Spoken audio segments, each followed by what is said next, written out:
Assalamualaikum warahmatullahi wabarakatuh. Alhamdulillahi rabbil alamin. Allahumma shalli ala sayyidina Muhammad wa ala ali sayyidina Muhammad.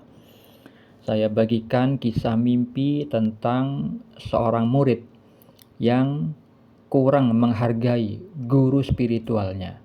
Sebutlah namanya Fulan, bukan nama yang sebenarnya.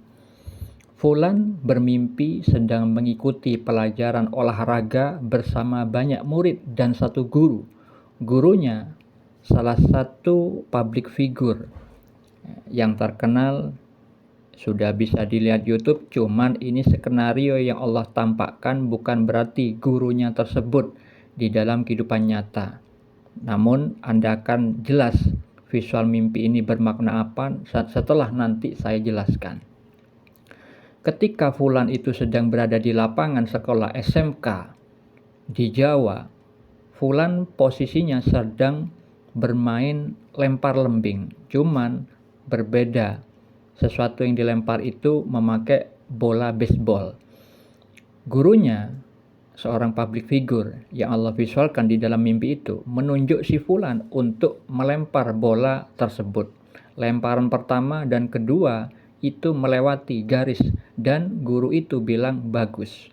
Giliran lemparan ketiga, bolanya tidak sampai garis, hanya kurang sedikit saja. Tetapi gurunya itu mengatakan goblok sambil tertawa. Kemudian siswa yang lainnya akhirnya ikut mentertawakan si Fulan. Kemudian Fulan kembali mengambil bola yang keempat dan melemparkannya dan akhirnya bisa melewati garis. Itu apa makna mimpinya? Hal itu adalah petunjuk dari Allah bahwa Fulan ini pantasnya mendapat guru seperti itu. Karena ini berkaitan dengan sikap kurang ajarnya, sikap pembangkangannya. Ketika di dalam kehidupan nyata dia berguru kepada salah satu cicit almarhum Ki Hasan Sepuh Genggong yang terkenal kewaliannya. Nah, di dalam kehidupan nyata Fulan itu diberi nasihat berkali-kali. Itu seringkali melanggar aturan. Sudah diberitahukan di dalam kitab Al-Hikam milik Syekh Ibnu Athaillah As-Sakandari, seorang wali Allah terdahulu yang makomnya sangat tinggi. Di dalam kitab tersebut dijelaskan bahwa contoh bersikap tidak sopan terhadap guru adalah membangkang dan tidak mau menerima nasihat dan saran mereka. Sebagian orang berkata membangkang kepada guru tidak ada tobatnya. Bahkan ada yang mengatakan siapa yang berkata mengapa kepada gurunya maka ia tidak akan pernah beruntung. Al-Qushairi berkata, siapa yang menemani seorang guru namun kemudian membangkang dalam hatinya, berarti ia telah melanggar akad pertemanan itu dan harus segera bertaubat. Jika seorang salik mendapati dirinya belum juga sampai ke tujuannya, hendaknya ia sadar bahwa hal itu mungkin disebabkan oleh pembangkangannya secara diam-diam terhadap guru-gurunya. Karena guru ibarat duta bagi para murid di hadapan Tuhan. Jadi, maksud di dalam kitab Al-Hikam itu, guru, mursyid spiritual, itu adalah takdir dari Allah. Allah menitipkan sebagian ilmunya kepada orang-orang yang memang ditakdirkan menjadi seorang guru, mursyid spiritual. Mereka lah jubirnya Allah, juru bicaranya Allah. Ketika sang murid tidak sopan, maka keberkahan Allah angkat.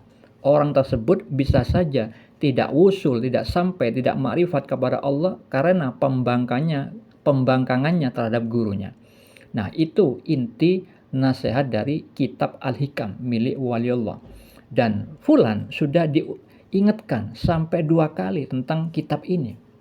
Namun ketika Fulan bersalah kepada gurunya, malah memberi emotikon tertawa, cengengesan di WA-nya. Nah, itu kurang ajar.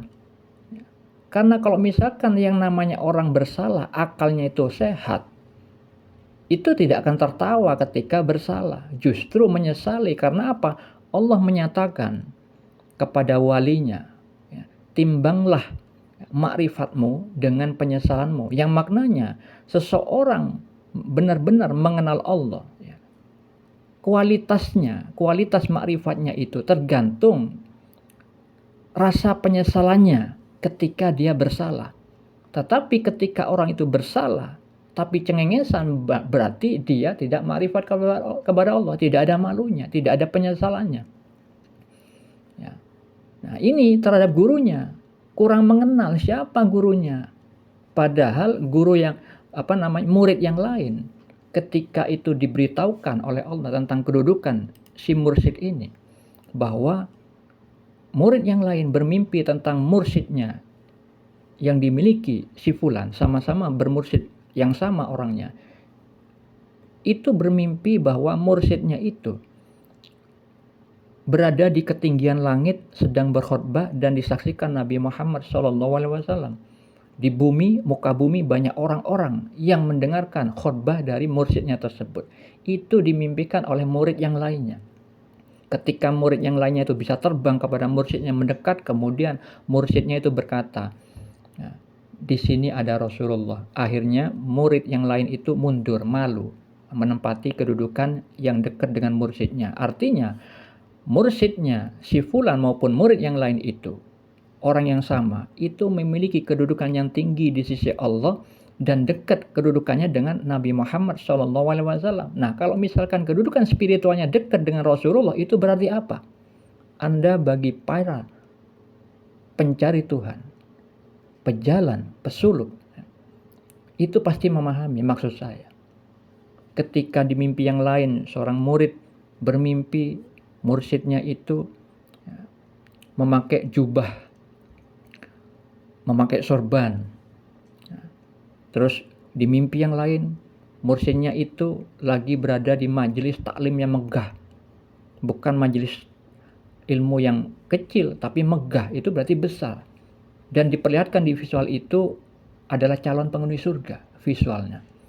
Dan di dalam mimpi yang lain, si murid itu bermimpi bahwa dia itu dikatakan bersama orang tertinggi. Dan di situ juga ada Rasulullah. Ketika ditanya oleh mursyidnya, jarak Nabi dengan orang yang tertinggi itu, yang dimaksud di dalam mimpi itu berapa? Si murid mengatakan antara 3 atau 4 tingkat. Jadi kedudukannya dekat dengan Nabi Muhammad SAW. Ketika murid itu pernah juga bersalah, maka dia itu sangat menyesali sampai-sampai dia itu bangun malam, sholat tahajud, kemudian bersolawat, meminta kepada Allah dan Rasulullah untuk menitipkan salam kepada gurunya bahwa dirinya telah bersalah, sehingga diberi mimpi petunjuk oleh Allah untuk apa? Untuk tawaduk kepada gurunya. Kemudian diberitahukan juga di dalam mimpi itu kalau misalkan murid yang lain itu tidak mengikuti mursyidnya itu, dikatakan bahwa motornya yang dia gunakan itu tidak akan bisa hidup kecuali hanya bisa dihidupkan melalui remote mursyidnya itu. Artinya Allah hanya ridho dia bertarekat ngikuti guru yang dimimpikan itu. Tetapi kalau dia memakai motor sendiri, maka di visual mimpinya itu terjadilah visual yang awalnya jalanan mulus, kemudian lama-lama jalan aspal itu menjadi lumpur dan tidak bisa jalan. Motornya si murid itu tidak bisa mengejar motor gurunya.